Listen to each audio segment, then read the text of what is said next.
Penyewa baru. Matahari siang bersinar terik saat Reno tiba di gang sempit yang menjadi alamat kos barunya.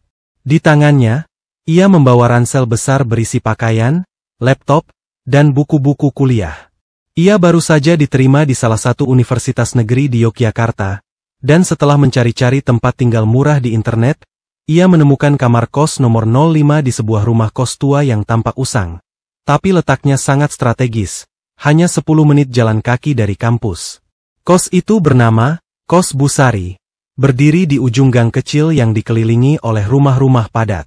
Cat dinding bangunannya mulai pudar, beberapa jendela tampak buram karena debu, dan terdengar suara ayam tetangga bercampur dengan denting sendok dari warung dekat pintu masuk.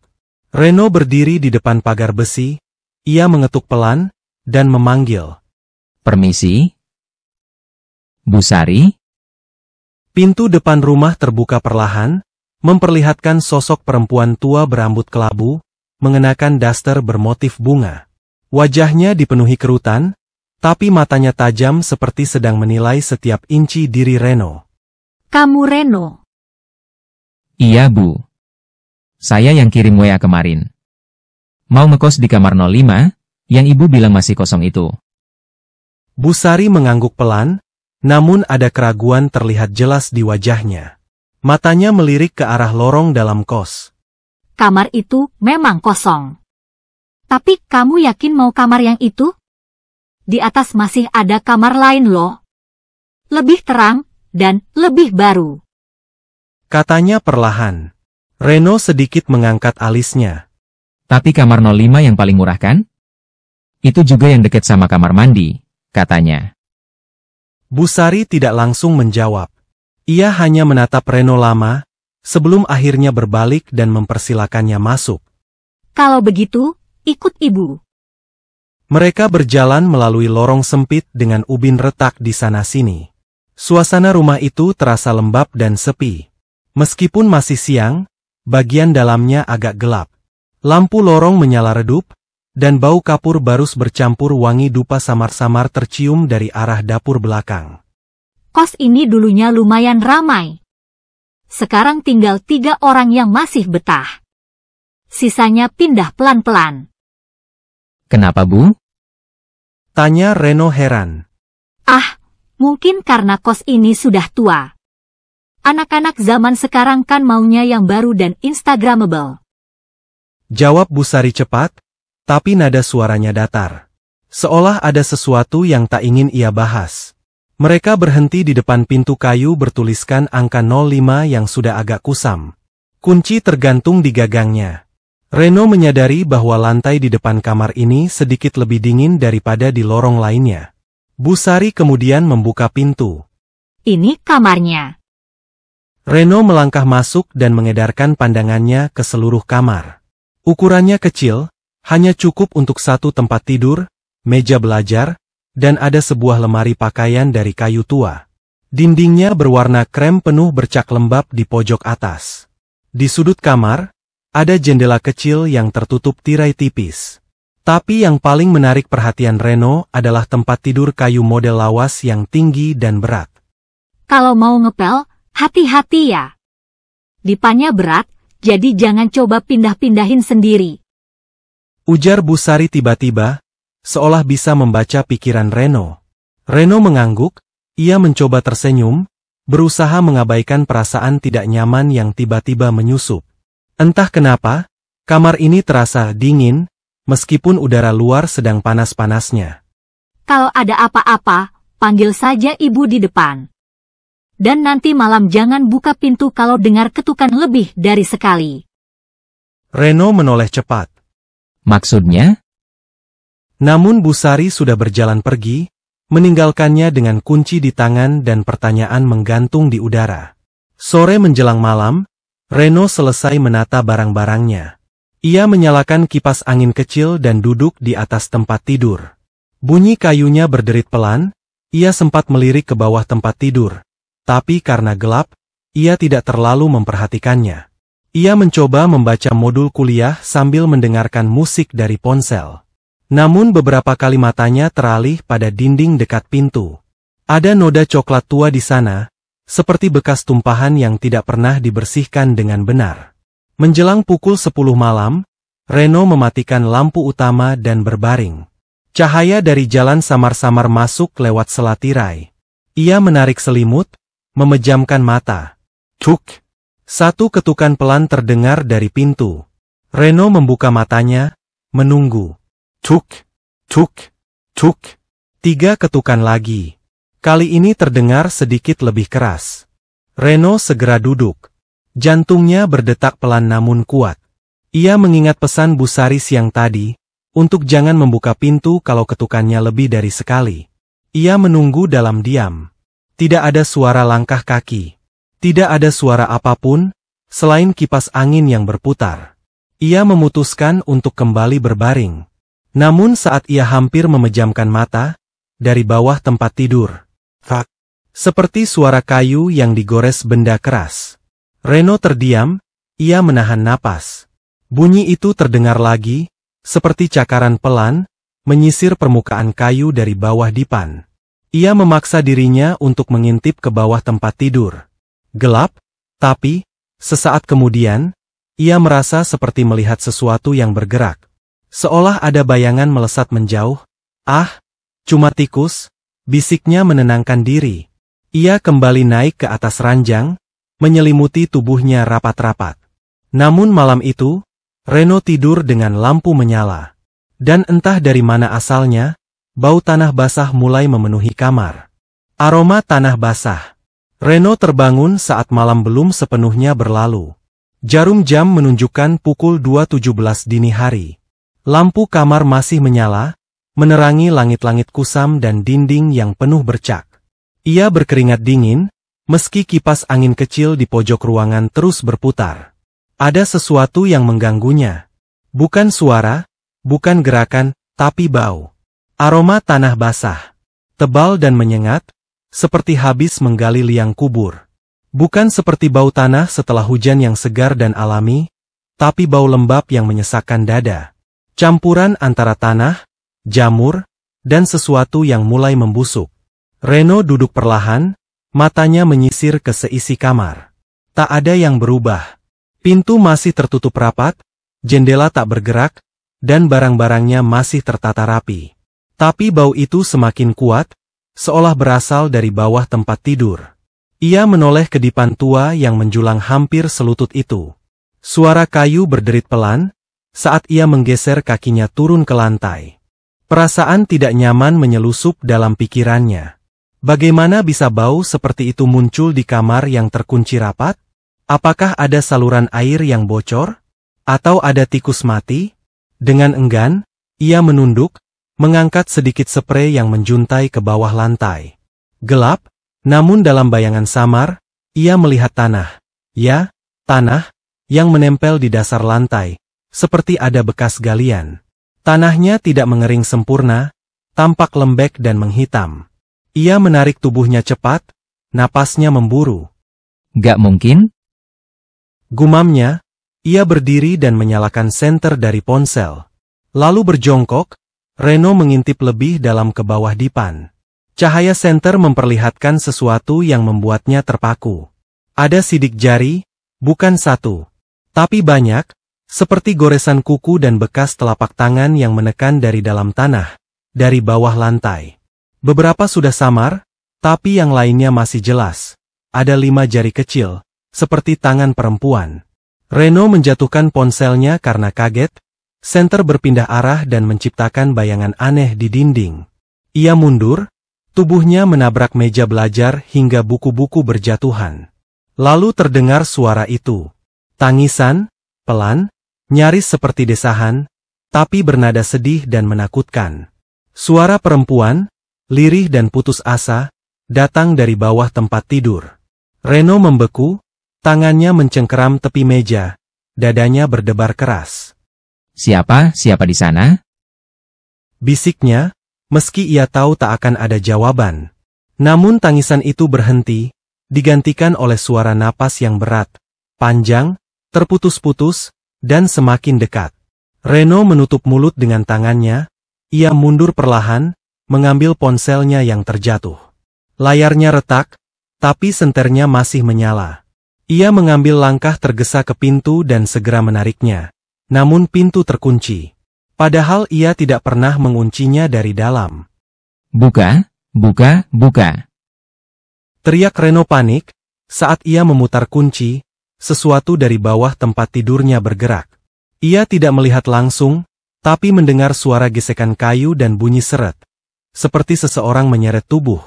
Pintu berhasil dibuka, Reno berlari keluar, kakinya nyaris terpeleset di lorong. Lampu lorong telah padam sebagian. Hanya satu bohlam yang menyala, berkedip tak pasti. Ia berdiri di depan kamar, menahan napas, mendengarkan.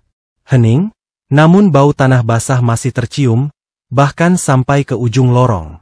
Ia menoleh, memastikan tidak ada orang lain yang terbangun.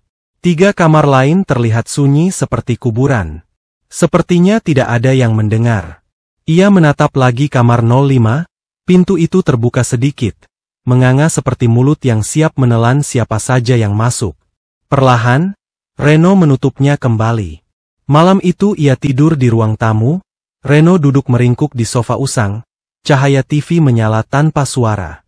Sekali waktu ia sempat tertidur, tapi bayangan tanah, tangan, dan tangisan perempuan selalu menariknya kembali ke dalam mimpi buruk. Pagi datang dengan langit mendung.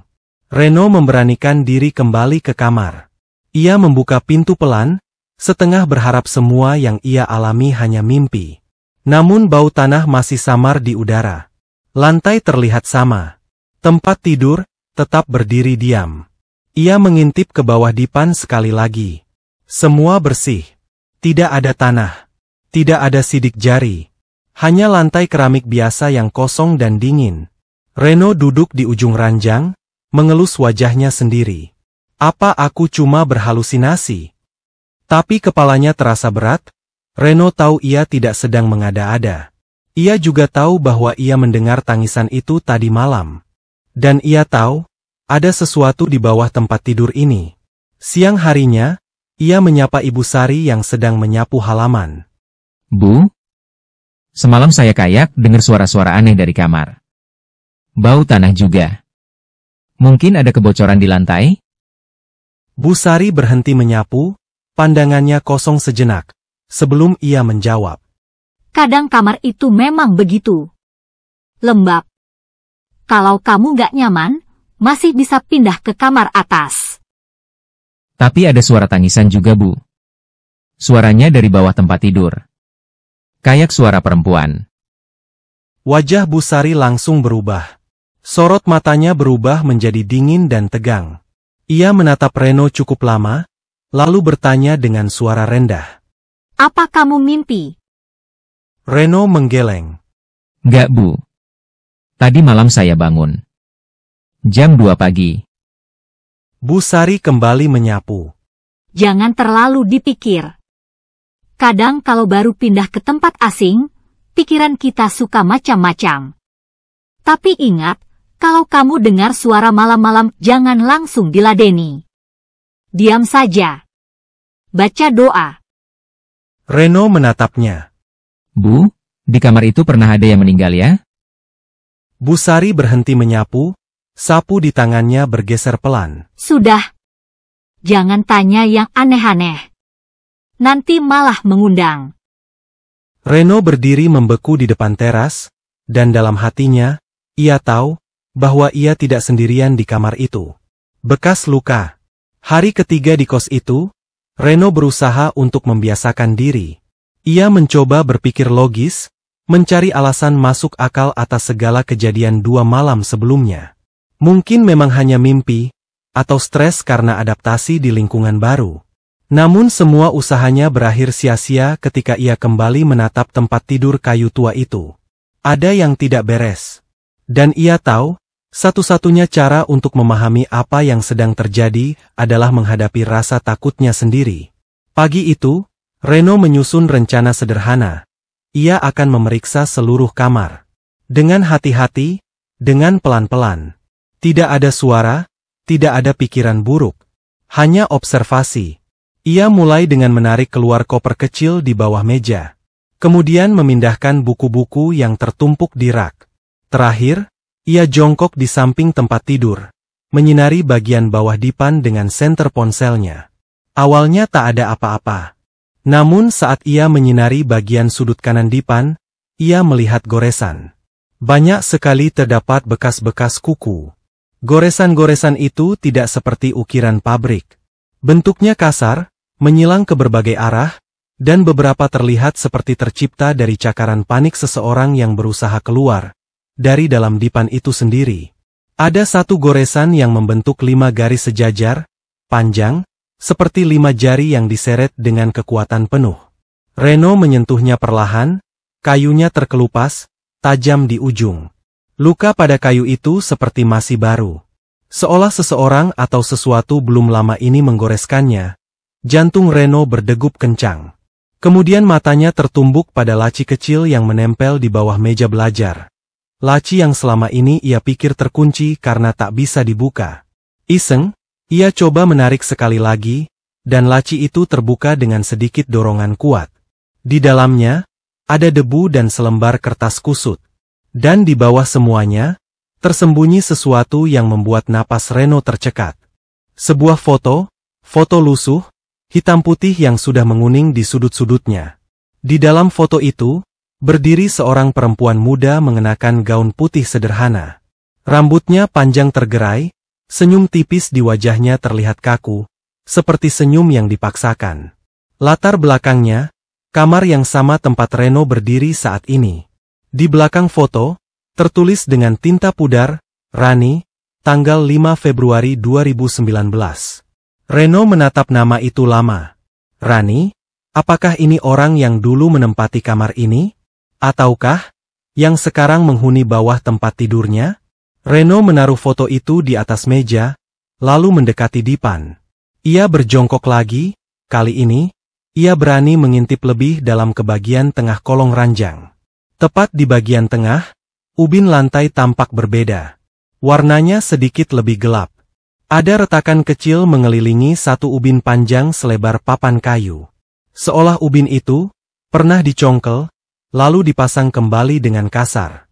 Reno mengetuk pelan ubin tersebut, dan terdengar bunyi hampa. Tangannya gemetar saat ia menyentuh permukaan ubin. Tanpa alat, ia mencoba mendorong dengan obeng kecil dari rak. Sedikit, lalu perlahan, ubin itu terangkat.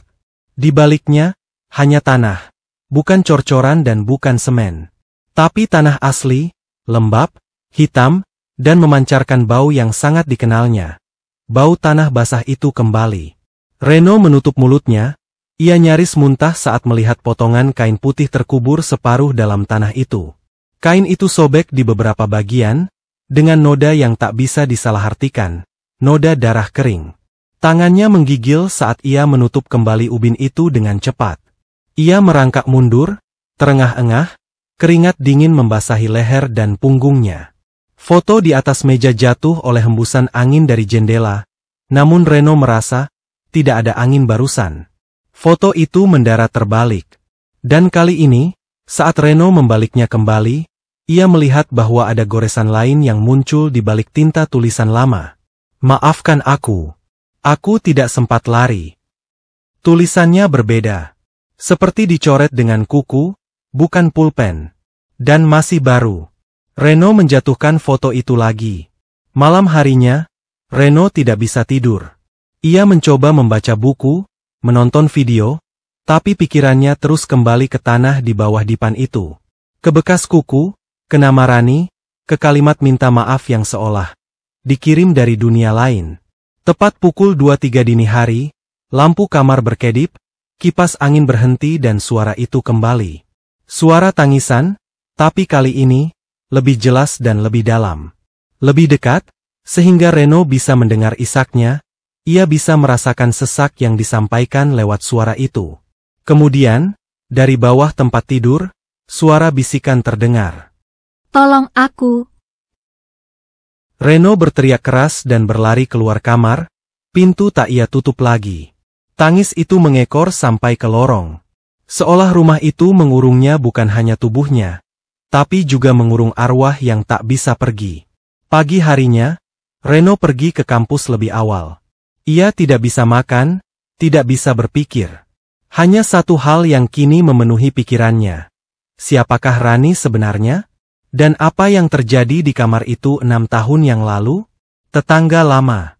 Pagi itu, Reno duduk di teras kecil kosan sambil menatap jalan sempit yang membelah kompleks. Matanya merah dan kantuk masih menggantung, tapi rasa takut dan penasaran telah mengalahkan segalanya. Ia tidak bisa terus diam. Ia harus mencari tahu, dari siapapun yang mungkin tahu sesuatu. Saat itulah ia melihat seorang laki-laki tua keluar dari kamar nomor 02, 2 pintu dari kamarnya. Langkahnya pelan, membawa termos air dan rokok di saku dada. Wajahnya penuh kerutan, dengan sorot mata tajam yang mencerminkan pengalaman panjang hidup di tempat itu. Pak, selamat pagi. Sapa Reno, mencoba ramah. Laki-laki itu menoleh. Pagi. Suaranya berat dan pendek. Matanya menyipit memeriksa Reno dari ujung kepala sampai kaki. Saya Reno. Baru masuk 2 hari yang lalu. Saya tinggal di kamar 05. Si bapak berhenti mengisi termos di keran, lalu menoleh tajam. 5. Iya, kamar 5 Pak. Kenapa Pak? Orang tua itu mendesah, lalu ia duduk di kursi plastik di teras kamar. Ia membuka bungkus rokok dan menyalakan sebatang, dan mengisap dalam-dalam sebelum berkata. Kamu adalah anak ketiga dalam 3 tahun terakhir yang masuk ke situ.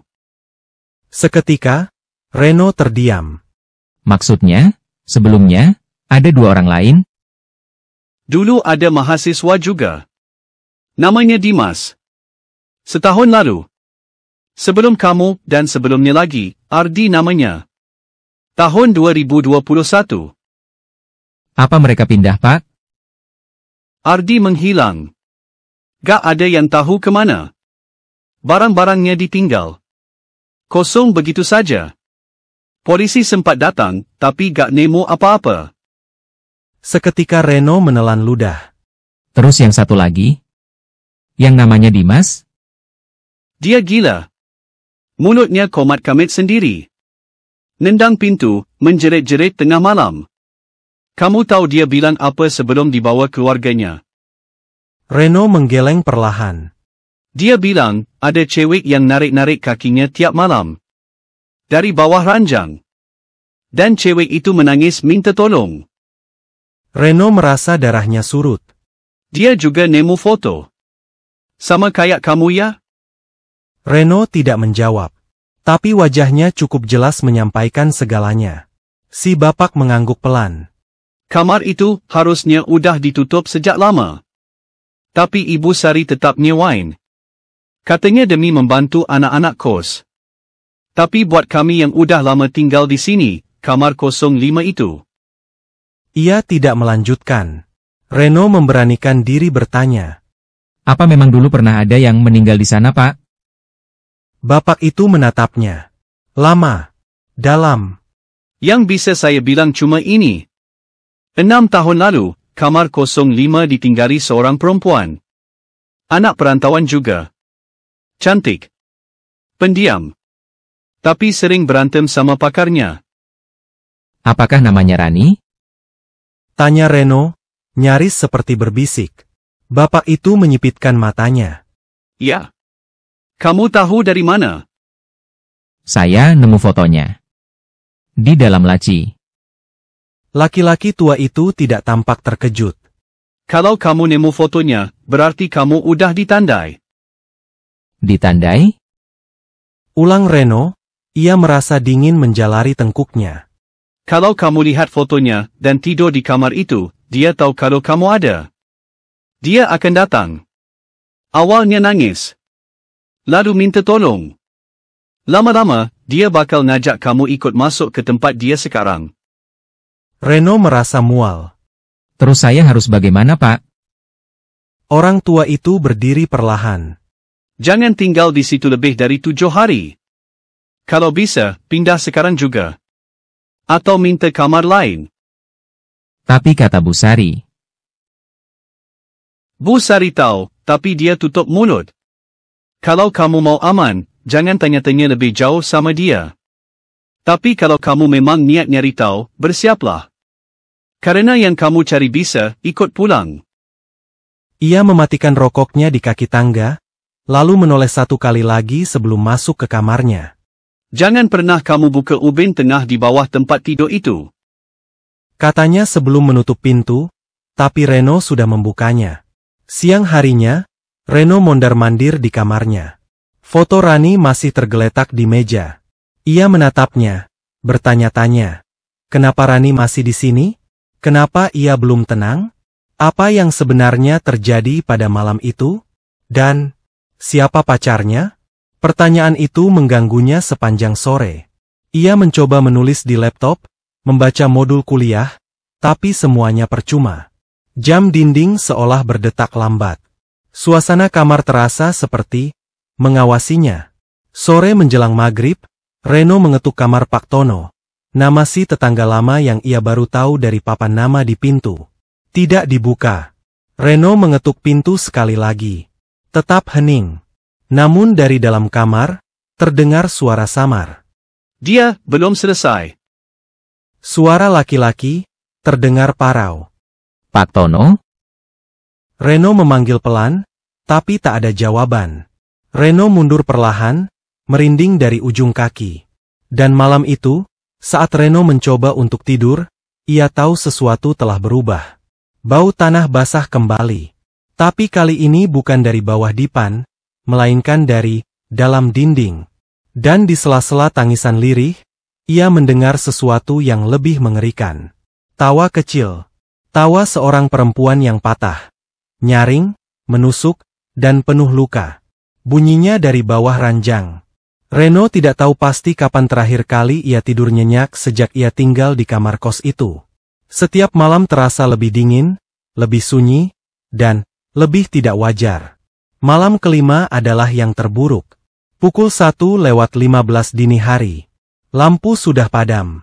Reno berbaring di kasur tipisnya dengan mata terbuka, menatap langit-langit yang retak di sudut.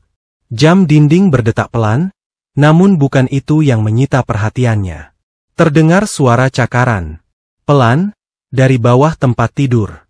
Crack, crack. Seperti kuku yang menyeret lantai, mencari-cari, atau menggali. Reno menegakkan tubuh. Ia berusaha menahan napas agar bisa mendengarnya dengan lebih jelas. Krek, krek, krek, kemudian berhenti, dan hening. Hanya bunyi detak jantungnya yang berdentum keras di telinga. Ia ragu untuk menengok ke bawah. Bayangan peringatan dari Pak Tono menggema di benaknya. Jangan pernah buka ubin itu. Reno tahu, suara itu tidak berasal dari ubin yang ditutup rapat. Suara itu berasal dari ruang kosong sempit, di antara tanah dan dipan. Ia mencoba mengalihkan perhatian, dengan menyalakan ponsel, membuka YouTube, memutar video ceramah, apapun, namun layar ponselnya tiba-tiba mati sendiri. Baterainya masih 45%. Tapi layarnya hitam. Tak bisa dinyalakan kembali. Lalu, dari arah pintu kamar, terdengar bunyi, klik. Reno menoleh, pintu terbuka sendiri. Perlahan, muncul celah kecil. Gagangnya bergerak pelan, seperti didorong seseorang dari luar. Seperti kuku yang menyeret lantai, mencari-cari, atau menggali. Reno menegakkan tubuh. Ia berusaha menahan napas agar bisa mendengarnya dengan lebih jelas. Krek, krek, krek, kemudian berhenti, dan hening. Hanya bunyi detak jantungnya yang berdentum keras di telinga. Ia ragu untuk menengok ke bawah. Bayangan peringatan dari Pak Tono menggema di benaknya. Jangan pernah buka ubin itu. Reno tahu, suara itu tidak berasal dari ubin yang ditutup rapat. Suara itu berasal dari ruang kosong sempit, di antara tanah dan dipan.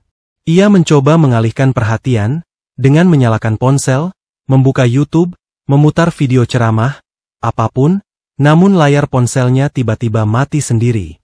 Baterainya masih 45%. Tapi layarnya hitam. Tak bisa dinyalakan kembali. Lalu, dari arah pintu kamar, terdengar bunyi, klik. Reno menoleh, pintu terbuka sendiri. Perlahan, muncul celah kecil. Gagangnya bergerak pelan, seperti didorong seseorang dari luar. Tapi lorong kos terlihat gelap gulita. Tidak ada suara langkah, tidak ada bayangan. Hanya kekosongan. Reno berdiri, mendekati pintu. Ia kemudian menutup dan menguncinya lagi cepat-cepat. Namun saat ia berbalik menuju tempat tidur, dipannya bergeser sendiri. Bunyinya pelan, tapi cukup jelas. Seperti kayu tua yang digeser dari dalam. Reno pun melangkah mundur. Peluh dingin mengucur dari pelipisnya. Lalu, terdengar suara langkah. Tap, tap, tap, dari bawah ranjang. Tidak cepat dan tidak lambat. Seolah seseorang sedang berjalan di dalam tanah. Mendekat, menjauh, lalu mendekat lagi. Badan Reno pun gemetaran. Ia menatap lantai. Kini, ia melihat gumpalan tanah kecil muncul dari celah ubin. Seolah tanah itu bergerak dari bawah. Seolah ada tangan yang menggali dari dalam. Seolah seseorang ingin keluar dari sana. Dilihatnya tanah bergetar dan membuka perlahan. Tampak sebuah tangan wanita berwarna pucat. Reno akhirnya berteriak dan berlari keluar kamar. Kali ini ia tidak peduli lagi. Dengan kaki telanjang, dengan hanya kaos tipis menempel di tubuh. Ia mengetuk kamar Pak Tono keras-keras. Pak Tono. Tolong. Tak ada jawaban. Reno menoleh ke arah lorong. Pintu kamar nomor 05 yang tadi ia tutup dan kunci, kini terbuka kembali. Menganga, gelap, diam, tapi menyimpan ancaman yang tak kasat mata. Pak Tono. Pak. Saya gak kuat tinggal di situ. Teriaknya lagi, nyaris menangis. Akhirnya, suara dari dalam kamar 02 terdengar. Pintu terbuka sedikit. Pak Tono menyembul dari balik pintu. Kamu udah lihat ya? Reno mengangguk panik. Dia jalan, Pak. Dari bawah. Ada suara cakaran. Pintu tiba-tiba kebuka sendiri. Dipan gerak sendiri, saya dengar langkah kaki dari bawah. Dan ada dia sedang berusaha keluar dari bawah dipan. Tadi saya lihat lengannya, dan saya langsung lari ke sini. Pak Tono hanya menarik napas panjang. Kamu udah dibangunkan. Dia sekarang tahu kamu bisa mendengar dia. Apa yang harus saya lakukan, Pak? Saya nggak mau tinggal di situ. Pak Tono memandangnya lelah, lalu membuka pintu lebih lebar. Masuklah. Tidur di sini dulu malam ini. Tanpa ragu Reno melangkah masuk. Kamar Pak Tono berbeda. Lebih bersih. Lebih terang. Tidak ada bau aneh, tidak ada suara janggal. Hanya keheningan seorang pensiunan yang tenang dan penuh misteri. Duduk. Tenangkan pikiranmu dulu. Ujar Pak Tono sambil menyeduh teh. Reno duduk di kursi kayu dekat dinding, tubuhnya menggigil. Sebenarnya siapa dia? Tanya Reno akhirnya. Setelah beberapa menit diam, Pak Tono menyodorkan cangkir teh. Namanya Rani. Dia pernah tinggal di kamar kamu. Dulu pakarnya sering datang. Mereka sering bertengkar. Suaranya keras. Suatu malam, suara itu hilang. Dan sejak malam itu, gak pernah ada yang lihat Rani lagi. Reno menatap teh panas itu kosong. Mayatnya dikubur di bawah dipan? Pak Tono mengangguk perlahan. Saya curiga begitu. Tapi enggak bisa buktiin. Enggak bisa lapor polisi. Enggak ada yang mau korek tanah. Ibu kos bersikap seolah semuanya baik-baik saja. Reno menutup wajahnya dengan tangan. Pak, saya gak sanggup.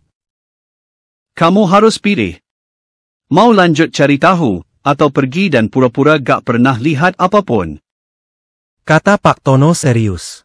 Reno memandang cangkir itu, lalu ke jendela kecil kamar Pak Tono. Kamar 05 mengintip dari seberang lorong, seperti lubang gelap yang tak pernah tidur.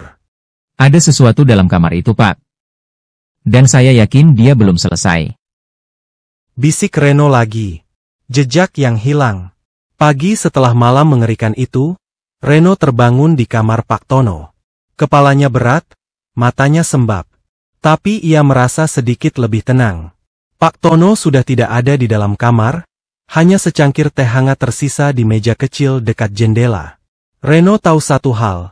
Ia harus mencari tahu kebenaran. Ketakutannya masih besar, tapi rasa penasarannya sudah jauh melampaui batas. Jika memang benar ada perempuan bernama Rani yang dibunuh, ia tidak bisa membiarkan arwah itu terus bergentayangan tanpa kepastian. Sekitar pukul 10 pagi, Reno memberanikan diri kembali ke kamar nomor 05. Saat kuncinya ia masukkan ke lubang pintu, terasa berat, seolah menolak dibuka. Tapi akhirnya, pintu itu terbuka dengan bunyi, kreek, menyakitkan. Ruangannya sama. Dingin, gelap. Tapi kini, dengan sorot mata berbeda, Reno melihat ruangan itu seperti sebuah peti mati besar yang menunggu terbuka. Reno menghindari tempat tidur. Ia langsung menuju lemari dan membuka bagian bawah laci. Foto usang Rani masih di sana. Kali ini, ia memperhatikan dengan lebih detail. Di bagian belakang foto, tertulis huruf samar. Kamar 05 Rani 2022. Tahun itu menarik perhatian Reno. 2 tahun lalu. Tapi saat ia pertama datang, Ibu Sari bilang kamar itu kosong sudah lama, bahkan lebih dari 3 tahun. Ada kebohongan. Dengan hati-hati, Reno membawa foto itu dan berjalan ke ruang tamu kos, tempat biasanya Ibu Sari duduk-duduk di pagi hari. Benar saja, Ibu Parubaya itu sedang menyapu lantai sambil mendengarkan lagu lawas dari radio kecilnya. Ibu Sari? Sapa Reno sopan. Oh, Reno. Mau nanya apa, Nak? Ibu Sari menyapanya dengan senyum yang kali ini terasa dipaksakan. Saya cuma mau tahu, Bu. Penyewa terakhir kamar saya itu siapa ya? Sebelum saya masuk. Ibu Sari tampak menegang sekilas. Tapi ia dengan cepat menutupinya. Wah, udah lama kosong, Nak. Mungkin 3 tahun. Nggak ada yang tahan lama-lama di situ. Jadi, nggak ada yang tinggal di situ 2 tahun lalu. Tapi saya nemu ini di laci. Ada tulisan, Rani 2022. Apa Ibu kenal? Sekali lagi, perubahan ekspresi itu terlihat, mata Ibu Sari melebar sepersekian detik, lalu mengecil tajam. Ia menunduk. Saya nggak tahu menahu soal foto itu. Bu? Tolong Ibu jujur. Saya bukan mau macam-macam. Tapi saya udah dengar cerita dari Pak Tono. Saya juga udah ngalamin sendiri. Saya cuma mau tahu siapa itu Rani, dan apa yang terjadi padanya. Ibu Sari terdiam cukup lama. Sapu di tangannya tak lagi bergerak. Akhirnya, ia berbisik. Ikut Ibu. Mereka masuk ke ruang belakang, sebuah ruang kecil penuh lemari tua, tempat Ibu Sari menyimpan dokumen para penyewa. Di situ, ia mengeluarkan satu map berlabel 2022. Membukanya perlahan, ada nama-nama penyewa tertulis di dalamnya. Ardi, Yuda, Ayu, tapi tidak ada nama Rani. Saya ingat dia masuk bulan Mei 2022. Anaknya pendiam, jarang keluar kamar. Pacarnya sering datang. Tapi tiba-tiba dia menghilang. Waktu itu saya tanya-tanya, katanya pulang kampung. Tapi saya gak pernah benar-benar percaya. Reno menatap lembaran kosong itu. Kenapa namanya nggak ada di daftar ini, Bu? Saya ditekan pacarnya. Dia bilang urusan Rani sudah beres, dan saya nggak perlu ikut campur. Waktu itu saya sangat takut. Dia ngancam. Reno pun bergidik. Nama pacarnya siapa? Ibu Sari ragu-ragu. Waktu itu dia ngaku namanya Dika. Tapi saya gak pernah lihat KTP-nya. Orangnya tinggi, kulitnya sawo matang, sering pakai jaket hitam. Datang pakai motor, nginap diam-diam. Bu, saya harus tahu. Kalau Rani benar-benar dibunuh dan dikubur di kamar itu, saya bisa lapor polisi. Kita bisa buka kembali kasus ini. Reno mendesak, namun Ibu Sari menggeleng cepat. Jangan, Reno. Kalau kamu sentuh polisi, orang itu bisa kembali. Saya yakin dia masih mengawasi rumah ini. Kalau kamu menggali terlalu dalam, Kamu sendiri yang bisa hilang kayak Ardi. Nama itu membuat Reno mematung. Ardi? Ibu Sari menutup map dan menguncinya lagi. Ardi itu anak kos kayak kamu juga. Dia yang dulu nemu foto itu. Dia mulai tanya-tanya, cari-cari info ke kampus Rani, bahkan mau nekat membuka ubin kamar. Dan? Dia kemudian hilang. Barang-barangnya masih di kamar. Tapi orangnya nggak pernah balik. HP-nya juga nggak aktif. Keluarganya nyariin, tapi nggak ketemu jejaknya. Reno menatap lantai. Napasnya berat. Berarti semua orang yang tahu tentang Rani akan diteror. Ibu Sari mengangguk lirih. Dan kalau kamu terus menggali informasi tentangnya, kamu mungkin bisa jadi yang berikutnya. Sore itu, Reno duduk di kamarnya sendiri. Ia tidak tidur, tidak makan, hanya menatap satu titik di lantai di dekat tempat tidur. Tepat di bawah ubin retak itu. Ia sudah tahu Rani hilang secara misterius. Ia tahu nama pacarnya, Dika. Dan ia tahu penghuni sebelumnya juga hilang. Tapi yang belum ia tahu adalah, apa sebenarnya yang Rani inginkan dari dirinya? Apakah Rani hanya ingin didengarkan, dikenang, atau dibalaskan dendamnya? Saat matahari tenggelam, Reno mendengar suara kecil di dekat telinganya. Suara bisikan, bukan dari luar, melainkan dari dalam kepalanya sendiri. Aku, masih di sini, Papan Owija. Hari itu langit mendung menggantung rendah, seolah ikut menyesakkan dada Reno. Setelah mendengar semua dari Ibu Sari, pikirannya tak tenang. Ia tahu kebenaran mulai terkuak, tapi semua itu masih tersusun berupa potongan-potongan. Ia butuh suara dari orang yang paling tahu, yaitu dari Rani sendiri. Dan untuk itu, Reno tahu ia tak bisa melakukannya sendiri. Adit adalah teman kuliah Reno, mereka satu jurusan. Adit percaya pada hal-hal supranatural, ia bahkan menyimpan papan Owija buatan sendiri dari papan triplek dan peniti. Ia pernah memainkannya di kos lama hanya untuk iseng. Namun sekarang Reno datang dengan permintaan yang sangat berbeda. Serius, penting, dan berbahaya. Lo yakin banget kalau ini perlu, no? Adit mengernyit, menatap Reno yang membawa foto usang Rani dan peta kasar denah kamar. Reno pun mengangguk.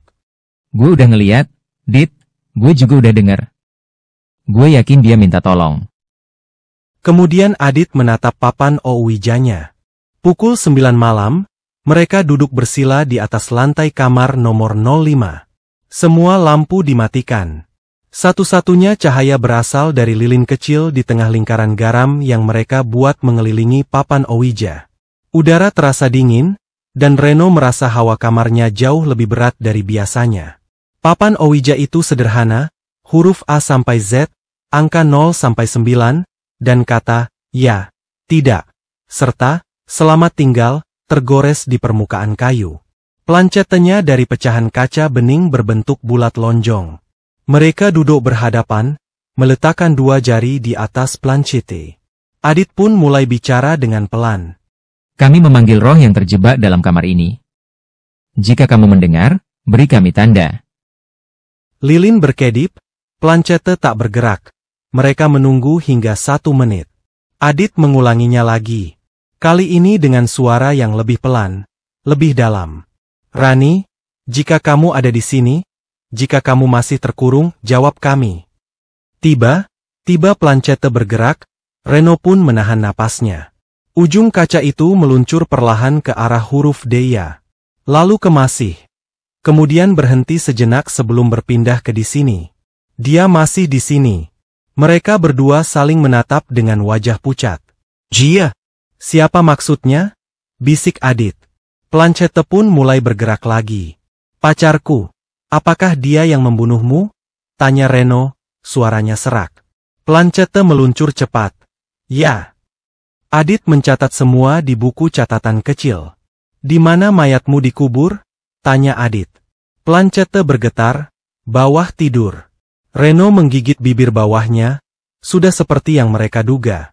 Di bawah tempat tidur.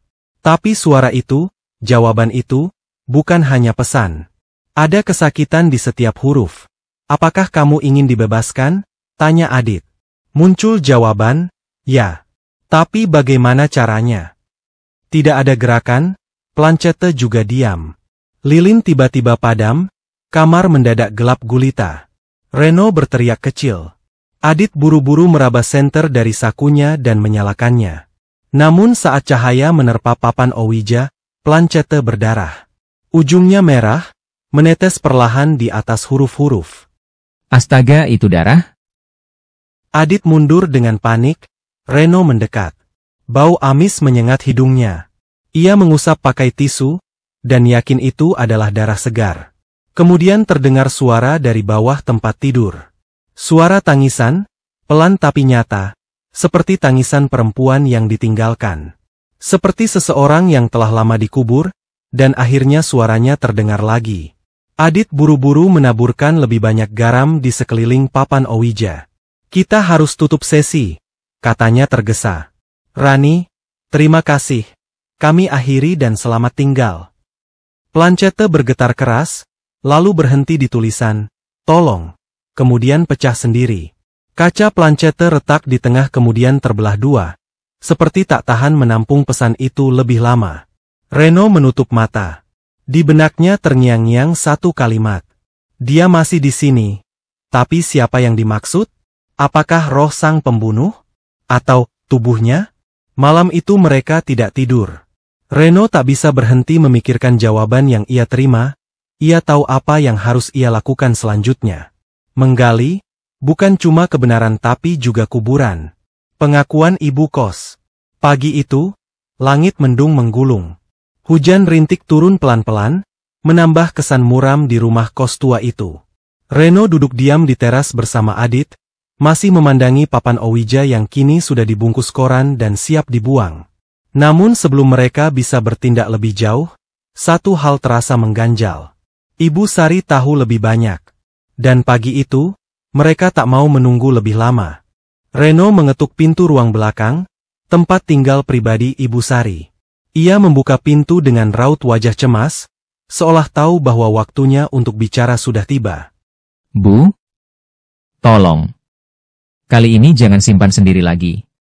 Kami udah tahu, tapi kami perlu dengar dari Ibu langsung. Tentang Rani. Atau sebenarnya, siapa nama aslinya? Ibu Sari menarik napas dalam, lalu mengangguk perlahan. Masuklah, nak.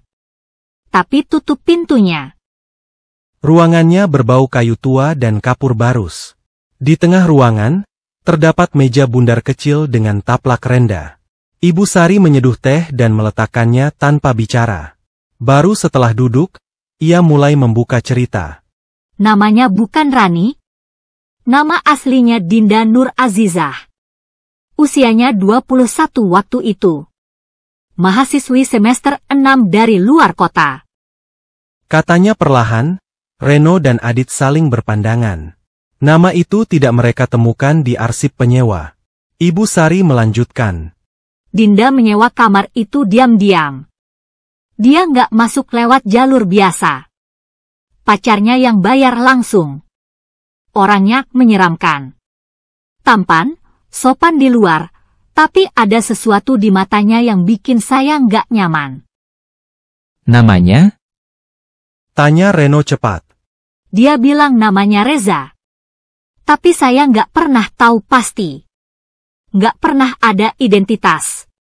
Dia bahkan nggak mau KTP Dinda dicatat. Saya saat itu bodoh. Saya terima saja, karena butuh uang. Lalu apa yang terjadi? Desak Adit. Ibu Sari memejamkan mata, jemarinya bergetar. Dinda anak yang pendiam, tapi dari sorot matanya, saya tahu dia takut. Beberapa malam saya dengar suara pertengkaran dari kamarnya. Kadang terdengar ia menangis. Kadang suara barang dilempar. Tapi saya nggak pernah berani ketuk pintu. Setiap pagi, dia tetap keluar beli makan, pakai kerudung, pakai senyum. Tapi matanya sembab. Bu Sari berhenti sejenak. Sampai suatu malam, semua berubah. Ibu Sari menggigit bibirnya. Matanya kini berkaca-kaca. Sekitar jam 2 pagi, saya dengar suara keras. Seperti benda jatuh. Lalu suara aneh. Seperti seseorang diseret. Saya mengintip dari celah pintu, saya lihat Reza keluar dari kamar sambil membawa cangkul dan karung besar. Dia turun lewat pintu samping, ke arah taman belakang. Malam itu, dia mengubur Dinda? Ibu Sari mengangguk pelan. Saya tak sanggup keluar kamar. Saya ketakutan. Tapi pagi-paginya, waktu saya masuk ke kamar itu, semuanya rapi. Terlalu rapi. Tapi ada noda kecil darah di bawah tempat tidur. Kenapa Bu Sari nggak lapor polisi? Adit membentak, tak tahan lagi. Saya mau. Saya sungguh mau, tapi waktu saya mencoba keluar rumah, Reza sudah berdiri di pagar. Dia tahu saya lihat. Dia bilang kalau saya cerita ke siapapun, saya bakal bernasib sama. Dia sebut nama anak saya. Sekolah anak saya. Saya nggak punya pilihan. Air mata mengalir pelan dari sudut mata Ibu Sari. Air mata mengalir pelan dari sudut mata Ibu Sari. Suasana ruangan sunyi. Reno membuka foto usang dari sakunya. Ini wajah Dinda kan, Bu? Ibu Sari menatap lekat-lekat. Iya, itu dia. Itu Dinda. Dan Reza masih di luar sana? Bisik Adit. Entahlah. Setelah malam itu, dia tidak pernah kembali. Tapi saya selalu merasa dia masih memantau. Entahlah. Setelah malam itu, dia tidak pernah kembali. Tapi saya selalu merasa dia masih memantau. Reno segera berdiri. Dadanya panas. Kini semuanya jelas. Dinda, bukan Rani, ia dibunuh secara keji oleh pacarnya dan dikubur diam-diam di bawah tempat tidur. Kamar itu telah menjadi penjara arwah, dan semua orang yang menyewa setelahnya menjadi sasaran terornya. Apa Ibu tahu di mana keluarganya? Tanya Reno lagi dan Ibu Sari hanya menggeleng. Dia bilang keluarganya tinggal di luar Jawa. Saya tak pernah tahu pasti. Waktu itu, Reza melarang Dinda menghubungi siapapun. Reno mengepalkan tangan. Kalau begitu, kami yang akan bebaskan dia. Ibu Sari menatapnya, terkejut. Kalian mau? Reno mengangguk, kami akan gali lantai itu, dan lapor polisi. Kalau perlu, kami akan cari siapa itu Reza. Dinda gak bisa terus terpenjara di kamar ini. Di luar, hujan mulai reda. Tapi hawa dingin tetap menempel di dinding rumah kos.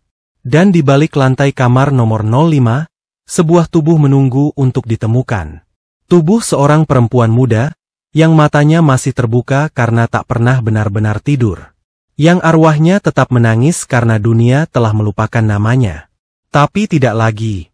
Namamu bukan Rani, namamu adalah Dinda. Dan sekarang, kami akan membantu kamu pulang. Malam itu, Reno duduk sendirian di kamar 05, menatap kosong lantai dingin di bawah tempat tidurnya. Adit sudah pulang lebih dulu untuk mengambil beberapa alat, linggis kecil, sarung tangan, dan senter tambahan. Rencananya jelas, malam ini mereka akan menggali. Namun sebelum itu, Reno memutuskan memutar ulang satu rekaman suara yang secara tak sengaja terekam oleh ponselnya saat mereka mencoba papan Ouija malam sebelumnya. Ia memasang earphone dan menutup mata. Suara samar terdengar pelan, seperti bisikan yang datang dari dalam tanah. Tolong aku, dia bunuh aku, kemudian suara tangisan, lalu jeritan. Jeritan panjang, putus asa, lalu hening. Tubuh Reno menggigil, tapi suara-suara itu membawanya kembali ke malam terakhir Dinda. Malam yang selama ini hanya menjadi misteri gelap di balik tembok kamar ini. Ibu Sari menyebutkan kalau malam itu ia mendengar pertengkaran keras. Tapi tak lama, semuanya menjadi sunyi. Reno mencoba membayangkan Dinda yang terjebak dalam hubungan beracun. Reza, seorang lelaki yang tampan tapi posesif, mengatur semuanya. Dari cara berpakaian, dengan siapa Dinda berteman, hingga kapan ia harus pulang ke kos. Malam terakhir, Mungkin seperti malam-malam sebelumnya. Mereka cekcok, ancaman, jeritan. Tapi kali ini, Reza kehilangan kendali. Atau mungkin, justru Dinda yang mencoba kabur. Tiba-tiba, lilin yang menyala di meja belajar padam sendiri. Reno terkejut, hembusan angin dingin menyeruak entah dari mana. Dan saat ia hendak menyalakan senter, ia melihat sesuatu di cermin kecil di sudut kamar. Seorang perempuan berdiri membelakanginya. Rambutnya panjang, kusut, tubuh kurus, dan baju putih kotor penuh tanah. Reno membalik badan, tapi tak ada siapa-siapa. Ia kembali ke cermin dan bayangan itu masih ada. Namun kini perempuan itu menatap lurus ke arahnya. Matanya merah, penuh dendam dan luka. Reno terdorong ke belakang hingga jatuh. Saat ia bangkit lagi, cermin itu sudah kosong. Tapi Reno tahu, kalau Dinda ada di situ. Ia mengusap wajahnya. Aku nggak akan mundur. Kalau kamu mau tenang, bantu aku untuk memahami semuanya. Tepat saat ia berkata begitu, suara lirih terdengar dari bawah dipan. Jia, bukan cuma pacarku, dia pengikat kutukan. Reno merangkak ke bawah ranjang, ia menempelkan telinganya ke lantai. Dan suara itu melanjutkan. Selama jasadku dikubur di sini, aku tak akan bisa pergi. Tapi selama dia tak membayar dosanya, aku pun tak bisa diam. Reno tertegun akan kutukan Dinda. Karena itu bukan hanya sekadar arwah penasaran dan juga bukan sekadar minta dikubur layak. Tapi terdapat balas dendam yang lebih dalam. Dan Dinda, seolah telah menjadi penjaga takdir, menunggu satu-satunya hal yang bisa membebaskannya yaitu keadilan. Adit datang beberapa menit kemudian, membawa peralatan. Tapi begitu ia masuk, ia merasa hawa kamar jauh lebih dingin dari sebelumnya. Lo kenapa? Pucat banget. Tanya Adit lagi. Dinda barusan nunjukin sesuatu, bukan cuma mayatnya. Tapi kutukan dia, kata Reno pelan. Adit menelan ludah. Maksud lo gimana? Dia bilang, kalau jasadnya masih di sini, dia akan terus terpenjara. Tapi kalau Reza nggak dihukum, dia juga gak akan tenang. Lo, percaya itu kutukan? Reno mengangguk, ini bukan cuma hantu biasa. Ini perempuan yang dibunuh dengan kejam, dimakamkan diam-diam, dan ditinggalkan tanpa nama. Arwahnya jadi jembatan antara dunia kita dan dunia dendam. Hujan deras mengguyur malam. Petir sesekali menyambar, menerangi kamar kos nomor 05 dalam cahaya putih dingin. Reno dan Adit berdiri di tengah ruangan, napas mereka terengah, keringat dingin menetes meski udara terasa beku. Di bawah tempat tidur, lapisan ubin sudah terangkat. Yang tersisa hanya permukaan semen kusam yang retak-retak, seperti luka lama yang hendak terbuka. Apa Elo yakin ini tempatnya? Adit berbisik, ia masih memegang linggis. Reno segera mengangguk. Suara-suara itu selalu datang dari sini. Dan tadi malam, aku dengar Dinda menangis lagi. Seolah menuntun kita ke titik ini. Semen itu ternyata tidak setebal yang dikira. Baru 3 atau 4 kali hentakan, retakannya melebar dan menimbulkan aroma menyengat. Bau busuk tanah basah yang tercampur bangkai membusuk. Adit mundur sambil menutup hidung.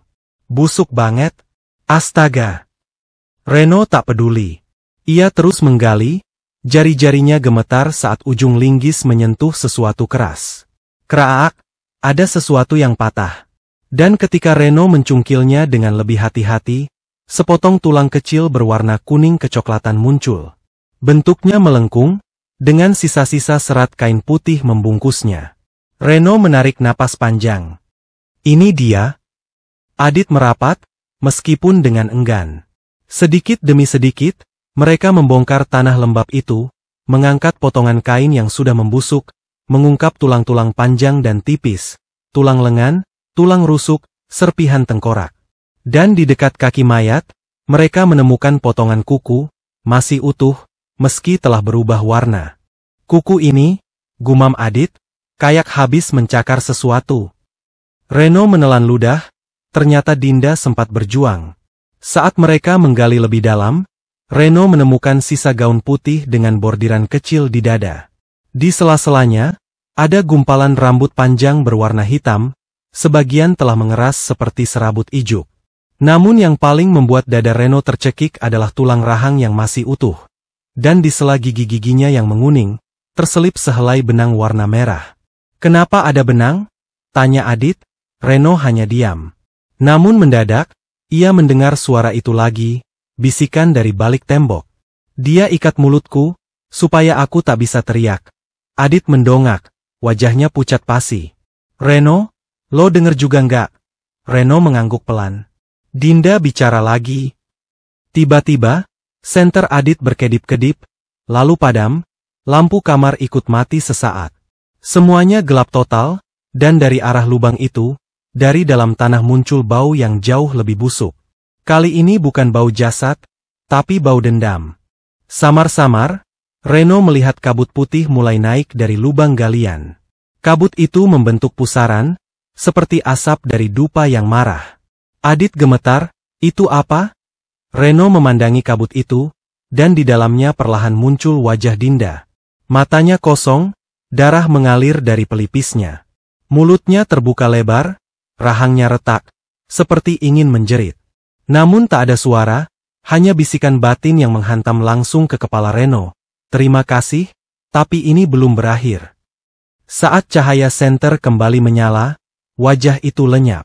Kabut menghilang, tapi atmosfer di kamar sudah berubah. Reno memegang tulang lengan Dinda dengan hati-hati, lalu meletakkannya dalam kantong plastik. Adit membantu mengangkat sisa kain pembungkus mayat. "Kita harus membawa ini ke polisi," kata Reno tegas. Adit mengangguk, meski masih gemetar.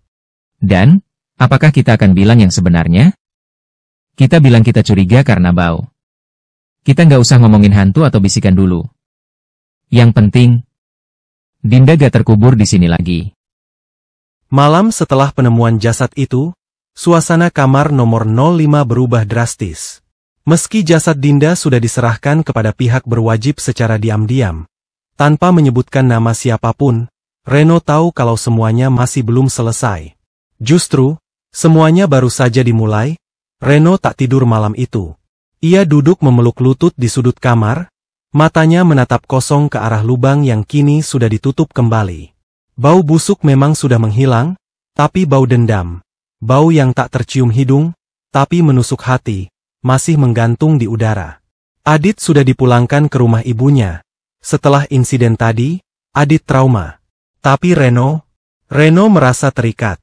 Seolah ada tali tak kasat mata yang menahan kakinya di kamar ini. Dan ketika malam mencapai puncaknya, tiba-tiba Dinda muncul. Bukan dalam bayangan, bukan dalam cermin. Tapi nyata, ia duduk di tepi tempat tidur. Wajahnya rusak parah, satu sisi tengkoraknya retak terbuka. Darah hitam menetes dari pelipisnya. Ia menatap Reno. Penuh benci, penuh luka dan penuh harap. Reno ingin berteriak, tapi suaranya lenyap.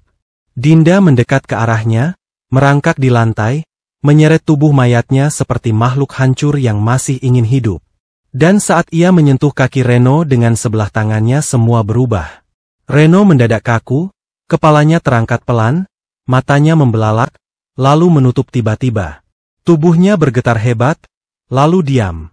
Reno jatuh pingsan. Selang beberapa menit kemudian, ia membuka mata. Tapi yang berbicara, bukan lagi Reno. Dia akan membayar. Aku akan membuatnya merasakan apa yang aku rasakan selama ini.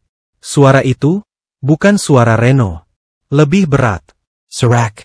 Seperti dua suara menyatu, suara pria muda dan perempuan penuh luka. Aku dikubur hidup-hidup. Aku melihat gelap selama 2 tahun. Tangannya mulai mencakar lantai, menyayat lengan sendiri. Bibirnya bergetar tanpa henti. Sekarang, giliran dia. Ibu kos, Bu Sari, mengetuk kamar beberapa saat kemudian karena mendengar suara gaduh. Tapi Reno sudah tak menjawab. Ia hanya duduk diam di atas ranjang, menatap jendela dengan tatapan kosong, dan senyum tipis yang menakutkan. Ketika Ibu Sari membuka pintu dengan kunci duplikat, ia melihat Reno duduk dalam posisi yang sama. "Reno, kamu nggak apa-apa?" Reno menoleh pelan, dan saat ia menatap Bu Sari, wanita itu langsung terpaku. Mata Reno hitam sepenuhnya. Tak ada putih, dan di dahinya ada garis biru seperti pembuluh darah muncul membentuk pola menyerupai bunga melati terbalik. Bu Sari pun menjerit, tapi Reno hanya menunduk dan berkata, Tutup mulutmu, seperti dulu saat kau menutupi kebenaran. Di tempat lain, di sebuah kamar losmen kecil di kota seberang, Reza bermimpi buruk. Dalam mimpi itu, ia duduk di dalam kamar nomor 05. Tapi semua tembok berdarah. Lantainya berubah menjadi tanah kuburan. Di hadapannya, Dinda duduk dengan mulut dijahit, matanya menangis darah, dan kuku-kukunya patah. Ia berbisik dalam mimpi. Kenapa kamu biarkan aku mati? Reza terbangun sambil berteriak. Tapi di cermin losmennya, wajah Dinda muncul sebentar, tersenyum lebar, lalu menghilang dalam kilat. Reno tak lagi yakin di mana batas antara mimpi dan kenyataan. Setiap malam ketika ia tertidur, dunia seakan berubah menjadi kamar kos nomor 05 yang penuh darah. Di temboknya tergurat kata-kata asing, terkadang dalam bahasa Jawa kuno, terkadang hanya coretan kasar seperti bekas kuku di dinding. Dan di sudut ruangan, selalu ada bayangan seorang perempuan sedang berdiri, tubuhnya setengah membusuk, satu tangannya menggenggam rambut panjangnya sendiri, seolah ingin mencabutnya dari kepala. Reno! Suara itu bukan bisikan. Bukan pula panggilan manja. Tapi suara serak, bergema dari dalam tanah. Setiap malam, Dinda menjeratnya dalam lingkaran mimpi, yang seakan tak bisa ia bangun darinya. Ketika ia mencoba membuka mata, kamar yang ia lihat tetap gelap. Tempat tidurnya masih sama. Ia terkunci, hari-hari Reno pun berubah kacau. Di kampus, ia mulai bicara sendiri. Saat sedang mengerjakan tugas di perpustakaan, ia mendadak menangis. Kadang Reno tertawa keras saat membaca buku kosong. Dan yang paling mengerikan, ia mulai menyebut nama Reza dalam tidurnya. Reza, jangan. Kamu bilang aku milikmu, kenapa kamu bunuh aku? Aku masih bisa napas, jangan timbun dulu. Teman-teman Reno mulai menjauh. Termasuk Adit, yang merasa takut setiap kali Reno menatapnya tanpa berkedip selama 5 menit penuh. Seolah ia sedang melihat tembus ke masa lalu. Suatu malam, Reno mencoba untuk melawan. Ia tidur dengan Al-Quran di bawah bantal dan air doa di botol kecil. Namun ketika ia tertidur, mimpinya justru lebih menyeramkan dari sebelumnya. Ia berada di dalam liang kubur, bukan hanya Dinda, tapi puluhan tangan mencuat dari dinding tanah, berusaha untuk mencakar tubuhnya, menarik bajunya, mencakar matanya. Temani kami. Kami yang tak pernah ditemukan. Kami yang dikubur diam-diam. Darahmu cukup untuk membayar. Ia terbangun dengan teriakan keras, namun begitu matanya terbuka, ia masih berada di liang kubur. Mimpinya berlanjut ke dalam dunia nyata. Butuh waktu 5 jam sampai Reno tersadar ia mengunci diri sendiri di kolong tempat tidur. Wajahnya penuh tanah. Dan yang lebih mengerikan lagi, ada bekas kuku perempuan panjang tergores di lengannya. Itu bukan mimpi. Itu peringatan. Arwah Dinda mulai menggila. Setiap malam, ia muncul bukan hanya di kamar, tapi di cermin kampus, di pantulan kaca jendela kafe. Bahkan sekali muncul di air keran saat Reno mencuci muka, menatap dengan tatapan penuh luka dan marah. Bawa aku pada dia. Atau kau yang akan jadi gantinya. Reno kehilangan kontrol sepenuhnya. Ia mulai menulis di buku catatan kuliahnya kalimat-kalimat seperti, tanah butuh korban baru. Darah segar membuka jalan. Dia tak sendiri. Adit yang diam-diam membaca catatan itu hanya bisa mematung. Sampai akhirnya malam ke-13 datang, malam yang paling gelap. Langit mendung, dan suara gonggongan anjing terdengar terus-menerus sejak maghrib. Reno tertidur lebih cepat malam itu, tapi bukan karena mengantuk. Lebih karena tubuhnya ditarik masuk ke alam mimpi oleh kekuatan yang lebih besar. Mimpi itu bukan sekadar bayangan, tapi sebagai perangkap jiwa. Ia terbangun di ruang sempit penuh darah. Lantai bergelombang seperti daging. Dindingnya mengalirkan air hitam pekat dan Dinda berdiri di sana. Namun kali ini berbeda, wajahnya tak lagi hancur. Ia cantik seperti dulu, matanya bening, bibirnya merah.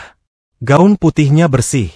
Tapi dari tubuhnya menjulur rantai-rantai merah yang menjerat Reno. Kau satu-satunya yang mendengar aku. Yang peduli. Tapi aku tak butuh rasa peduli. Aku butuh pembalasan. Temani aku, atau bawa dia ke sini. Lalu Reno terseret, ke liang tak berdasar. Ia pun terbangun. Reno berteriak, menangis. Ia menyebut nama Tuhan. Tapi sekarang ia tahu, Dinda tak akan berhenti, sampai Reza mati. Atau sampai ia sendiri yang menggantikannya di kuburan itu. Hujan deras mengguyur malam itu. Suara gemuruh petir saling bersahutan, seolah langit turut mengguncang kegelisahan yang mengeram di kamar nomor 05. Reno terduduk di lantai kamar mandi kos, wajahnya basah oleh keringat dingin dan air keran yang masih mengalir pelan. Ia sudah berusaha untuk tidur, sudah mencoba berdoa, mendengarkan ayat-ayat suci, menutup telinga dengan earphone dan lagu-lagu tenang. Namun, suara itu tetap muncul. Reno menatap wajahnya yang kusut di cermin kamar mandi. Kantung matanya menghitam, pipinya cekung, kulitnya tampak seperti kehilangan warna. Ia nyaris tak mengenali dirinya sendiri. Lalu tiba-tiba, cerminnya berubah. Refleksi wajah Reno memudar pelan, digantikan oleh wajah Dinda.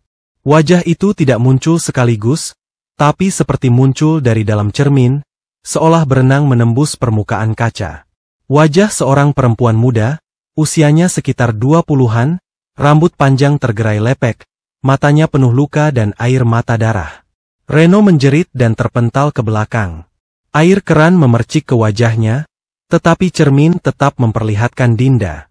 Kali ini tak hanya wajahnya, tapi juga tangan pucatnya yang meraba ke permukaan kaca dari dalam, seperti berusaha untuk keluar.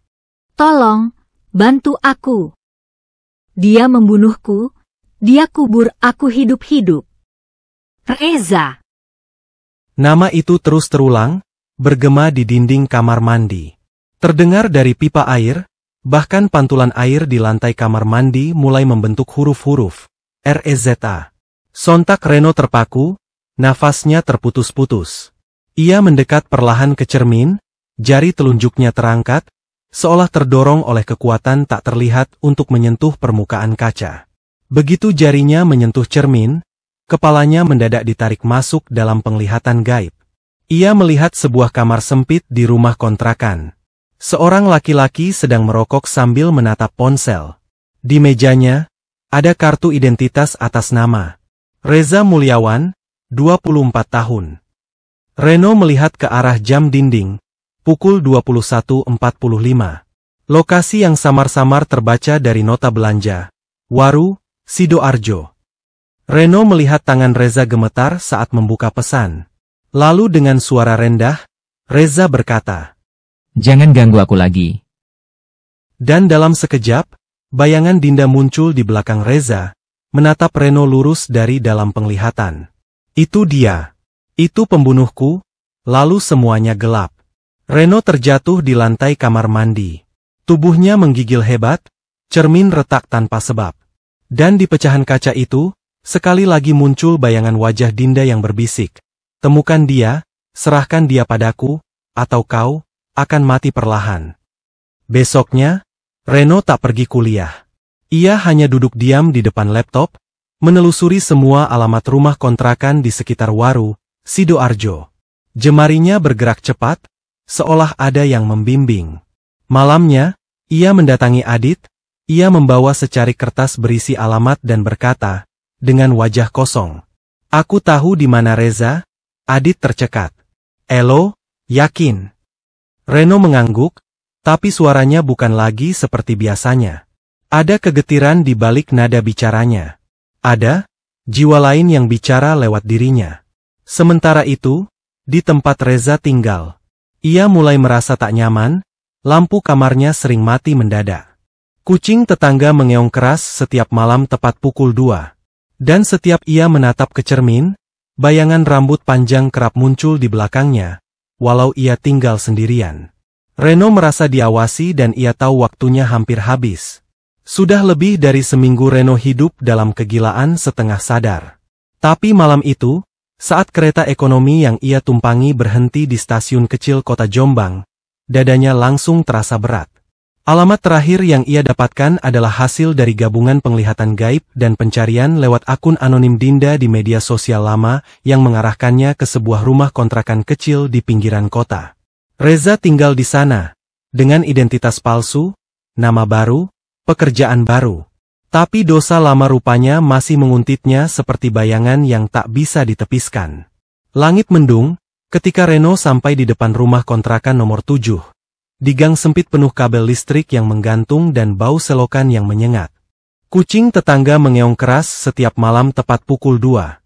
Dan setiap ia menatap ke cermin, bayangan rambut panjang kerap muncul di belakangnya, walau ia tinggal sendirian. Reno merasa diawasi dan ia tahu waktunya hampir habis. Sudah lebih dari seminggu Reno hidup dalam kegilaan setengah sadar.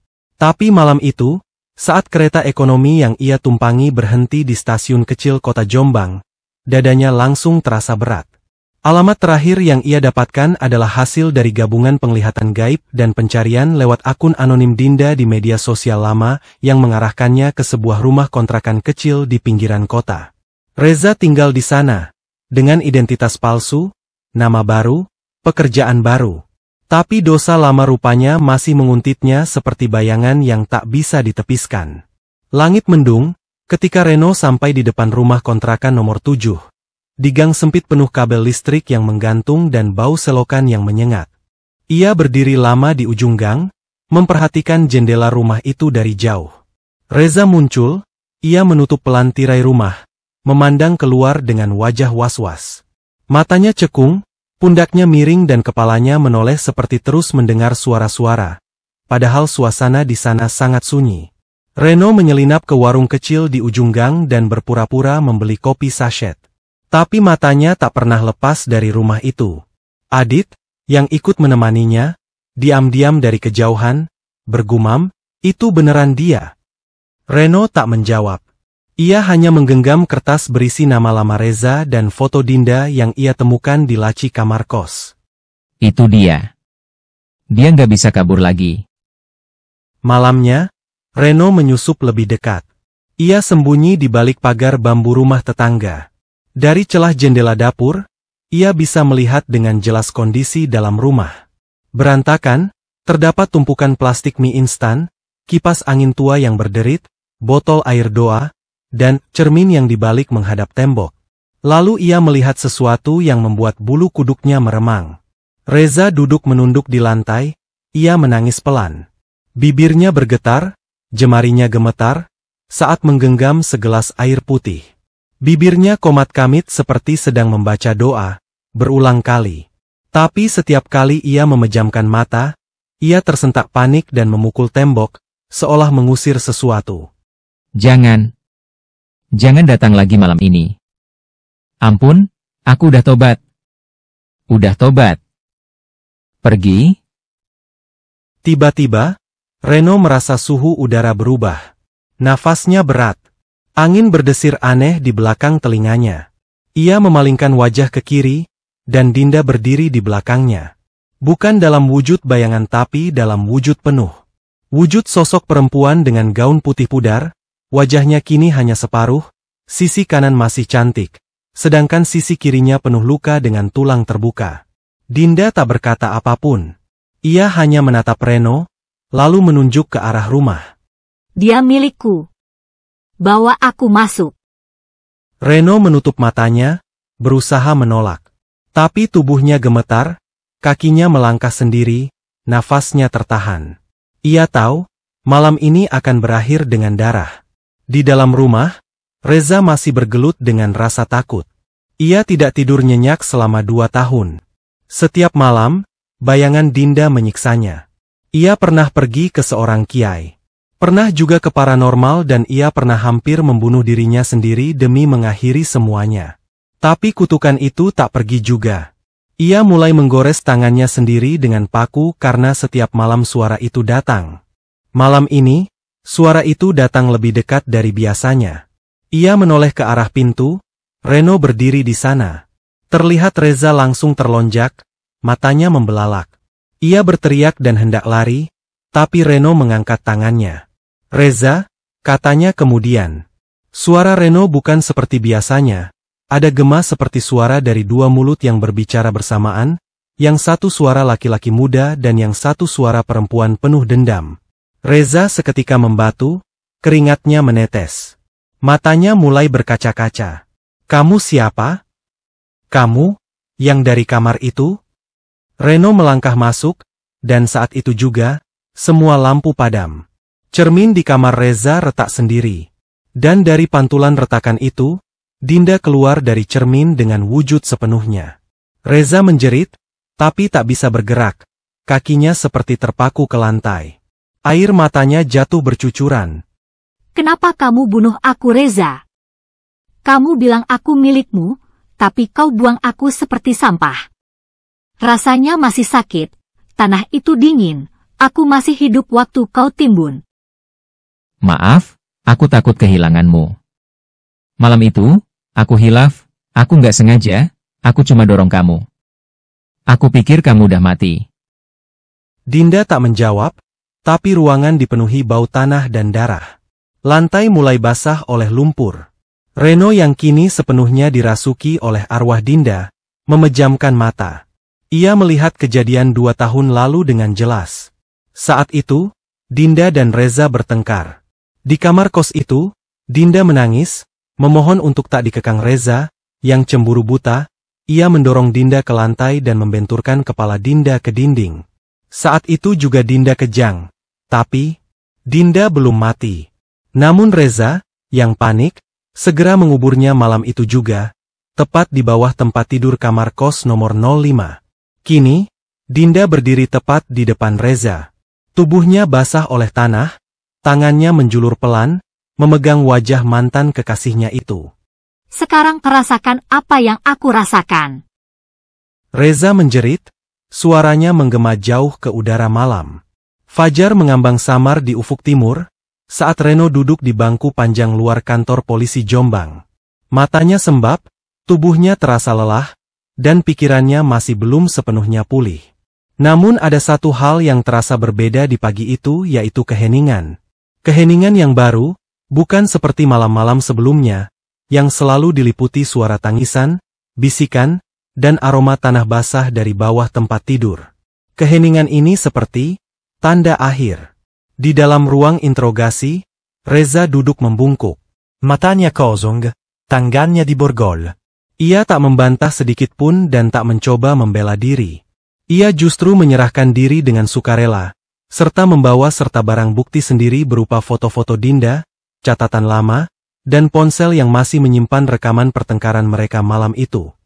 Saya ingin dihukum. Saya ingin bisa tidur. Kata Reza lirih. Polisi awalnya ragu. Tak ada laporan orang hilang atas nama Dinda selama 2 tahun. Tapi saat mereka membongkar lantai kamar kos nomor 05 sesuai petunjuk Reno, semua berubah. Sebuah kuburan dangkal dengan tulang belulang perempuan ditemukan, sebagian terbungkus selimut usang dan potongan gaun putih. Tes forensik dan kecocokan data pribadi Dinda dari kampung halamannya segera memperkuat semuanya. Kasus yang nyaris lenyap, kini kembali bernyawa. Malam itu, Reno kembali ke kosnya. Ia berdiri lama di depan pintu kamar 05, ragu untuk masuk. Tapi akhirnya, ia dorong pintu itu perlahan. Aroma lembab masih terasa, tapi tidak lagi menusuk. Tak ada lagi bisikan dan tangisan. Reno menatap lantai, bekas bongkaran masih jelas terlihat. Lalu, angin bertiup pelan dari arah jendela yang terbuka. Reno menoleh, dan di sanalah ia melihatnya, untuk terakhir kalinya. Dinda, berdiri di dekat ranjang, mengenakan gaun putih bersih, dengan rambutnya yang tertata rapi. Wajahnya utuh dan damai. Tak ada lagi luka, tak ada lagi darah. Hanya tatapan lembut, yang tak pernah ia tunjukkan sebelumnya. Terima kasih, Reno, atas semua bantuanmu. Keadilan memang datang terlambat, tapi aku tidak lagi tersesat. Suara itu menyapa tanpa suara, hanya masuk begitu saja ke hati Reno. Dinda menatapnya dalam-dalam, lalu memalingkan wajah ke arah jendela, menatap langit pagi yang mulai merekah. Lalu, perlahan, tubuh Dinda berubah menjadi butiran cahaya samar yang melayang dan menghilang bersama embusan angin pagi. Reno terduduk, air matanya mengalir tanpa ia sadari. Untuk pertama kalinya sejak semua ini terjadi, ia merasa bebas. Kos nomor 05 kini benar-benar hening. Beberapa minggu kemudian, berita tentang kasus Dinda tersebar luas. Media menyebutnya sebagai pembunuhan terpendam, misteri kamar kos dan mayat di bawah tempat tidur. Reza resmi ditahan, ia tidak mengajukan banding. Dalam surat pengakuannya, ia menyebutkan bahwa ia dihantui rasa bersalah setiap malam, dan apa yang terjadi adalah kutukan yang layak ia terima. Sementara itu, ibu kos menutup kamar nomor 05. Bukan untuk disewakan lagi, tapi disulap menjadi ruang doa kecil. Ia menyalakan lilin setiap malam, bukan karena takut, tapi sebagai bentuk penghormatan pada Dinda, gadis yang hidupnya diakhiri terlalu cepat. Di akhir semester, Reno pindah ke tempat kos yang baru. Sebuah kamar kos kecil dan lebih sempit, tapi lebih damai. Setiap malam, ia menatap langit dari jendela kecilnya, membayangkan Dinda yang kini telah bebas, beristirahat di tempat seharusnya, tanpa jeratan dendam. Ia telah pergi, tapi kisahnya akan selalu tertinggal. Pagi itu, halaman rumah kos tampak sunyi. Burung tak lagi berkicau di atap seng, dan angin seolah berjalan dengan pelan, seperti menghormati suasana duka yang masih menggantung. Ibu Sari, pemilik kos, berdiri terpaku di depan kamar nomor 05, kamar yang selama 2 tahun terakhir tak pernah benar-benar ditinggalkan oleh sosok yang tak terlihat. Pintu kamar sudah terbuka, isinya kosong.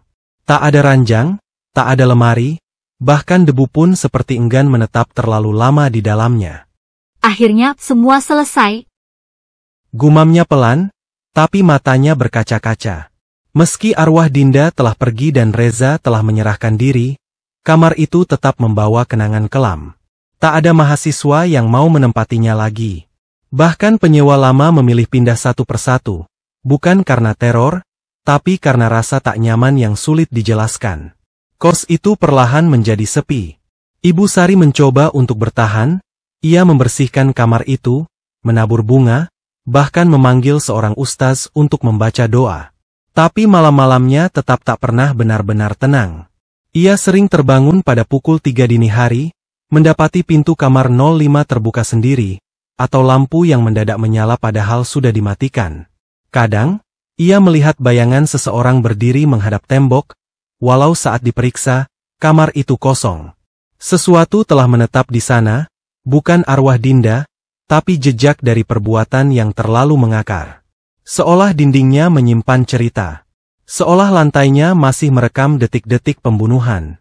Pada akhirnya, Ibu Sari membuat keputusan berat, ia menjual rumah kos itu.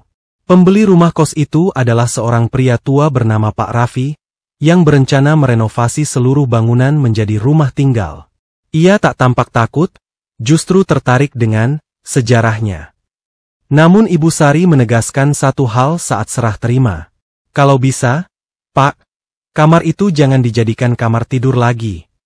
Bukan karena hantu, tapi karena dosa yang pernah ditanamkan di situ. Pak Raffi mengangguk, ia tak banyak bicara. Ia hanya menatap pintu kamar 05, yang sedikit mengelupas catnya, seolah pernah digaruk berkali-kali dari dalam. Sore itu, Ibu Sari berdiri untuk terakhir kalinya di dalam kamar 05, ia menatap sudut-sudut ruangan, mengelus dinding, lalu menunduk sambil berdoa. Dinda, maafkan ibu. Maafkan karena tak tahu. Maafkan karena tak bisa menolong lebih cepat. Ia menaruh bunga kamboja putih di tengah lantai yang pernah dibongkar. Lalu, dengan langkah pelan, ia keluar dan menutup pintu kamar 05 untuk yang terakhir kalinya. Kamar itu kini sepenuhnya kosong, tapi dalam kekosongan itulah akhir dari kisah kelam ini benar-benar dimulai. Hujan turun tipis di halaman kecil sebuah rumah susun sederhana di Yogyakarta. Di balik jendela kaca buram, Reno duduk di meja kayu, mengenakan jaket abu-abu yang sudah mulai aus. Di depannya, layar laptop terbuka menampilkan dokumen bertajuk Kubur di Bawah Dipan, Kisah Nyata dari Kamar Kos Nomor 05, oleh Reno Prasetyo. Ia berhenti mengetik sejenak, menatap kursor yang berkedip di layar. Tangannya gemetar ringan, bukan karena takut, tetapi karena perasaan bercampur antara lega dan kehilangan. Sudah 5 tahun berlalu sejak ia meninggalkan kos itu. 5 tahun sejak ia menggali tanah di bawah tempat tidur dan menemukan tulang belulang seorang gadis bernama Dinda. 5 tahun sejak ia melihat langsung bagaimana kebenaran yang terkubur bisa hidup kembali dalam bentuk kutukan dan rasa bersalah. Reno kini bukan lagi mahasiswa, sekarang ia bekerja sebagai penulis lepas. Ia banyak menulis tentang cerita misteri dan investigasi. Tapi tidak ada kisah yang sekuat pengalaman pribadinya sendiri. Ia sempat didatangi oleh banyak wartawan. Ada yang menawarkan uang untuk hak siar ceritanya. Bahkan salah satu rumah produksi pernah memintanya untuk menjual naskah kisah horor itu untuk diangkat ke layar lebar. Tapi Reno selalu menolak. Ini tentang nyawa yang sempat diabaikan. Tentang seorang perempuan yang harus menunggu keadilan dalam keadaan membusuk di bawah tempat tidur. Kata Reno kemudian, ia mengenang kembali malam-malamnya di kamar itu. Dinding berjamur, suara tangisan lirih, bau tanah basah. Laci berisi foto perempuan, lantai yang bergemetar. Serta cermin yang memantulkan wajah yang bukan miliknya. Semua terasa masih segar dalam ingatannya, seolah tak ada yang benar-benar hilang. Tapi kini, semuanya terasa lebih jauh, seperti bekas luka di kulit, tidak lagi berdarah, tapi masih bisa terasa saat disentuh. Reno pernah mengunjungi makam Dinda setelah proses identifikasi selesai. Makam itu terletak di kampung halaman Dinda, di lereng perbukitan kecil di Jawa Timur. Batu nisan sederhana bertuliskan, Dinda Ayu Prameswari. Tahun 2000, tahun 2021. Kau tak dilupakan, meski dunia mencoba menutup mata. Reno berdiri di depan makam itu, selama hampir 1 jam. Ia tak berkata apapun, hanya menunduk, memejamkan mata, dan berdoa, bukan untuk membebaskan Dinda, tapi untuk meminta maaf karena ia pernah nyaris mengabaikannya. Ia tahu Dinda sudah pergi, wajah damainya yang terakhir kali dilihat di kamar itu, adalah bukti bahwa arwahnya telah bebas. Tapi entah kenapa, Reno selalu merasa bahwa Dinda masih mengamatinya, bukan untuk menakut-nakuti, tapi untuk menjaganya. Kadang, saat Reno menulis hingga larut malam, angin bertiup lembut dari jendela yang tertutup. Kadang, saat ia merasa kehilangan arah dalam hidup, sebuah mimpi singkat muncul. Dinda berdiri jauh di tengah jalan berkabut, tersenyum tipis sambil menatapnya. Tanpa kata-kata, hanya tatapan yang seolah berkata, Kau sudah melakukan hal yang benar. Reno menutup laptopnya, hujan mulai reda. Ia berdiri, meregangkan tubuh. Dari rak buku di samping meja, ia mengambil sebuah foto lama, foto kamar kos nomor 05, yang diambil sebelum ia pergi untuk terakhir kalinya. Dipan sudah tak ada, hanya lantai kosong dengan cahaya senja menerobos dari sela jendela. Reno membingkai foto itu, bukan sebagai kenangan menyeramkan, tapi sebagai pengingat, bahwa kebenaran sering terkubur di tempat-tempat yang tak terduga, dan bahwa suara-suara dari balik tanah perlu untuk didengar.